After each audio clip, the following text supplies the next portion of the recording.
আজকের লেসনে আমরা কথা বলবো আর্টবোর্ড নিয়ে, অর্থাৎ অ্যাডোবি এক্সডিতে আমরা কিভাবে আর্টবোর্ডটাকে মেনটেন করতে পারি।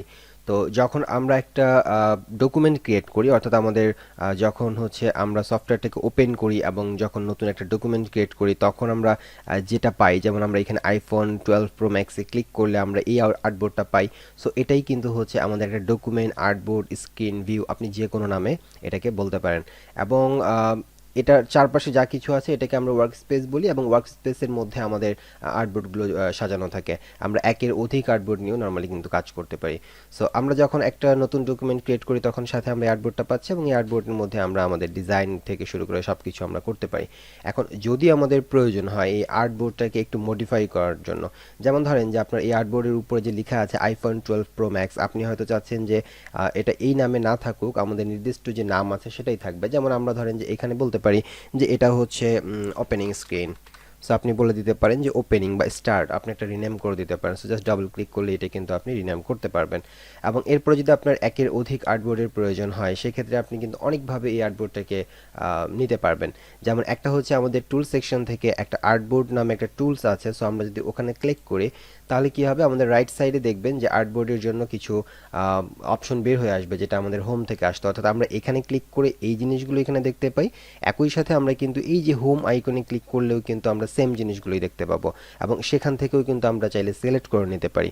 সো আপনি যেটা পছন্দ মনে করবেন। সো আপনি যদি এখান থেকে নেন তাহলে একটা ডিফারেন্স হচ্ছে এটা আলাদা একটা স্ক্রিন ওপেন হয়ে যাবে। সো এটা কিন্তু তখন আর এই স্ক্রিনের মধ্যে থাকবে না, তখন এটা আলাদা একটা স্ক্রিন, আলাদা একটা ভিউ, আলাদা একটা ইন্টারফেসের মধ্যে চলে আসবে।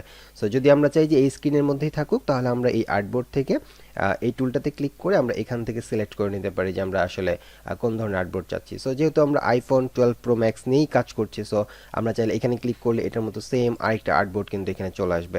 এবং দেখতে পাচ্ছেন এটা কিন্তু এখন হচ্ছে ওপেনিং, যেহেতু রিনেম করা আছে সো এটাকে 1 দেখাচ্ছে। আমি যদি আরেকটা ক্লিক করি তাহলে দেখবেন এটা কিন্তু এখন 2 আসবে। অর্থাৎ আমাদের প্রথমেরটা যদি রিনেম করা না থাকতো তাহলে 1, 2 এবং 3 আসতো। যেহেতু আমাদের প্রথমেরটা অলরেডি আমাদের রিনেম করা আছে, সো এর পরের থেকে 1, 2 সে নিয়ে নিচ্ছে। সো আমরা এখন চাইলে ধরেন এটাকে হচ্ছে রিনাম করতে পারি, যে এটার নাম হচ্ছে লগ ইন, রাইট? এটাকে আমরা লগ ইন বলতে পারি। তারপরে এটাকে আমরা বলতে পারি হচ্ছে যে হোম।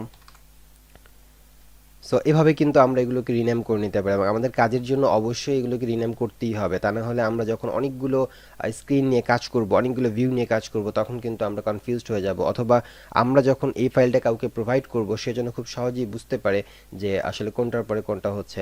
এছাড়াও আমাদের যখন প্রোটোটাইপটাকে রেডি করতে হয়, তখন কিন্তু এই জিনিসটা আমাদের অনেক বেশি হেল্প করবে। সো আমাদের আর্টবোর্ডগুলো এইভাবে সিলেক্ট করে নিতে হবে এবং রিনেম করে দিতে হবে। অ্যাট দ্য সেম টাইম আপনি যদি চান যে এভাবে এইখান থেকে আপনি কোনো আর্টবোর্ড সিলেক্ট করবেন না, কোনো একটা ডিফল্ট প্রিসেটের আর্টবোর্ড নিয়ে কাজ করছেন, ডিফল্ট পিক্সেল নিয়ে আপনি সেট করে কাজ করছেন, সো তখন কিন্তু এখান থেকে আপনি হচ্ছে ক্লিক করলে সেটা আর আসবে না। তখন আপনাকে কি করতে হবে, এই আর্টবোর্ডটাকে ডুপ্লিকেট করতে হবে। সো এই আর্টবোর্ডটাকে ডুপ্লিকেট করার জন্য আমি প্রথমে দেখেন সিলেক্ট টুলসটাকে সিলেক্ট করলাম, এবং আমাদের কিন্তু এখন হোম যে আর্টবোর্ড সেটা কিন্তু সিলেক্ট করা আছে।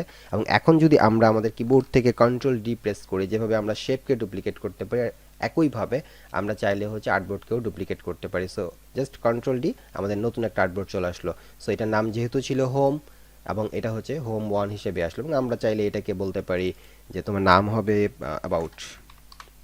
এভাবে আমরা রিনেম করে দিতে পারি। এবং আমরা চাইলে এই আর্টবোর্ডগুলোকে এই বাম পাশে বা ডান পাশে যে গ্যাপগুলো থাকবে সেগুলোকে আমরা চাইলে মেনটেন করতে পারি, আমরা চাইলে কমাতে পারি, আমরা চাইলে বাড়াতে পারি, আমরা উপরে নিচে করতে পারি আমাদের সুবিধা মতো, রাইট? ওকে। এবং আমরা চাইলে এটাকে কিন্তু আবারও যখন একটা আর্টবোর্ড নেওয়া হলো তারপরেও কিন্তু আমরা এটাকে রিসাইজ করতে পারি। যেমন ধরেন যে এই আর্টবোর্ডের এই যে একদম বটম যে পার্টটা, সেটাকে চাইলে আমরা কিন্তু নিচের দিকে ইনক্রিজ করতে পারি। কারণ এমন সময় হতে পারে না যে আমাদের একটা ভিউ, যে ভিউটা হচ্ছে স্ক্রলেবল ভিউ, অর্থাৎ উপর থেকে নিচের দিকে সেটা হচ্ছে স্ক্রল হবে। তো সেই ক্ষেত্রে সেটা বোঝানোর জন্য, আপনার ডিজাইনগুলোকে সেভাবে রাখার জন্য, আপনার ক্লায়েন্টকে সেভাবে বোঝানোর জন্য আপনি চাইলে এভাবে স্ক্রলেবল ভিউ এর জন্য এটাকে এক্সটেন্ড করতে পারেন। সো যখন আপনি এটাকে এক্সটেন্ড করবেন তখন দেখেন এই জায়গায় কিন্তু একটা শেপ অটোমেটিক্যালি চলে আসছে, অর্থাৎ একটা লাইন, একটা ড্যাশ লাইন কিন্তু অটোমেটিক্যালি চলে আসছে। মানে এটা বোঝাচ্ছে যে মেইন ভিউ হচ্ছে এটার আগ পর্যন্ত মেইন ভিউ, এরপরে যেটা নিচের দিকে যেটা যাবে সেটা কিন্তু ইনিশিয়ালি ভিজিবল হবে না, বাট স্ক্রলেবলের যে আপনার এলিমেন্টসগুলো থাকবে সেগুলো আপনি চাইলে সেখানে ডিজাইনের মধ্যে রাখতে পারেন। সো এই যেভাবে করে আপনি সেটা দেখাতে পারেন মোবাইল স্ক্রিনের জন্য, কারণ মোবাইল স্ক্রিন স্ক্রলেবল হলে কিন্তু নিচের দিকেই নর্মালি হবে, এবং আপনি রাইট সাইডে যদি করতে চান আপনি করতে পারেন, বাট সেটা কিন্তু হচ্ছে ওইভাবে মেনটেন হবে না, কারণ এটা শুধুমাত্র অ্যাপসের জন্য না, এটা হতে পারে ট্যাবের জন্য, অর্থাৎ কোনো অ্যান্ড্রয়েড ফোন এটা ট্যাবের জন্য হতে পারে, কিংবা হচ্ছে আপনি যদি লক্ষ্য করেন যে স্ক্রিনগুলোর যে নর্মালি হচ্ছে মেজারমেন্ট থাকে সেটা বড় হতে পারে, দ্যাটস ওয়াই এইখানে কিন্তু আমরা সেই জিনিসটা দেখতে পাচ্ছি না। বাট নিচের দিকে যদি আপনি আসেন তাহলে দেখবেন যে এটাকে আপনি যদি ইনক্রিজ করেন তাহলে কিন্তু বোঝা যাবে যে নিচের দিকে আসলে এক্সটেন্ড করা আছে, এটা আসলে মেইন ভিউ এর মধ্যে পড়বে না, রাইট? ওকে, সো আমি এটাকে কন্ট্রোল জেড করে দিচ্ছি, তাহলে আমাদের আগের জায়গাটাতে আমরা ফিরে আসতে পারবো। ওকে, এরপরে আমরা যদি ওয়েবের জন্য ইউআই ডিজাইন করি দেন আমরা কিন্তু সেটাও করতে পারবো। ওয়েবের জন্য আমরা যদি কোনো একটা ভিউ নিতে চাই সেক্ষেত্রে কি করব, অর্থাৎ আমরা একটা ডিজাইন করছি সেটা ওয়েবের জন্য হতে পারে, আবার হচ্ছে মোবাইল অ্যাপসের জন্য হতে পারে, এবং আমরা কিন্তু ওয়েবের জন্য আমাদের আর্টবোর্ড নিতে পারি। এখান থেকে সেমভাবে আমরা আর্টবোর্ড টুলসে যাচ্ছি এবং এখান থেকে আপনি দেখবেন যে এখানে ডিফল্ট যে প্রিসেট আছে 1920x1080, এটাকে আমরা এখান থেকে নিয়ে নিতে পারি। সো এটা কিন্তু হচ্ছে সব থেকে বেশি প্রচলিত এবং ব্যবহৃত একটা আউটপুট হবে আর কি, যদি আপনি এই মেজারমেন্টের মধ্যে নেন। সো আপনি এখানে ক্লিক করেন তাহলে দেখবেন যে এখানে এটা চলে আসলো, এবং এটাকে চাইলে আপনি সেমভাবে রিনেম করতে পারেন, আপনি চাইলে এটাকে মুভ করতে পারেন, নিচের দিকে আপনি এক্সটেন্ড করতে পারেন, যেটা হচ্ছে স্ক্রিনের একদম ইনিশিয়াল ভিউ হবে এটা, তারপরে নিচের দিক থেকে এটা অনেক বড় হতে পারে, এখানে অনেক সেকশন থাকতে পারে, অ্যাবাউট সেকশন থাকতে পারে, টিম সেকশন থাকতে পারে, টেস্টিমোনিয়াল সেকশন থাকতে পারে। সো এটা যত সেকশন বাড়বে ধীরে ধীরে এই জিনিসটাকে আসলে আপনার বড় করতেই হবে, এবং তখন আপনি জিনিসটা বোঝাতে পারবেন যে আসলে এটা হচ্ছে আপনার ইনিশিয়াল স্ক্রিন ভিউ। যে যার কম্পিউটার, যার ল্যাপটপ, যার যে স্ক্রিন থেকে সে ভিজিট করুক না কেন, ইনিশিয়ালি ভিউ এতটুকুর মধ্যে যা জিনিস থাকবে, যে ডিজাইন থাকবে, সে শুধু সেটাই দেখতে পাবে, এবং নিচের দিকগুলো তারপরে ধীরে ধীরে স্ক্রল করবে, ধীরে ধীরে ওই এলিমেন্টসগুলো নর্মালি শো হবে। এবং এটাকেও চাইলে সেমভাবে আপনি কন্ট্রোল ডি দিয়ে কিন্তু ডুপ্লিকেট করতে পারেন, অর্থাৎ একটা ওয়েবসাইটেরও কিন্তু মাত্র একটা ভিউ থাকে না, অনেকগুলো ভিউ থাকে, 5টা 10টা 20টা পর্যন্ত ভিউ থাকতে পারে। সো আপনি চাইলে সেগুলোকে সেম মাপের করার জন্য কন্ট্রোল জি দিয়ে আপনি ডুপ্লিকেট করতে পারেন, অথবা যদি এটা ডিফল্ট প্রিসেট হয় আপনি ক্লিক করেও সেই আর্টবোর্ডটাকে নিতে পারেন।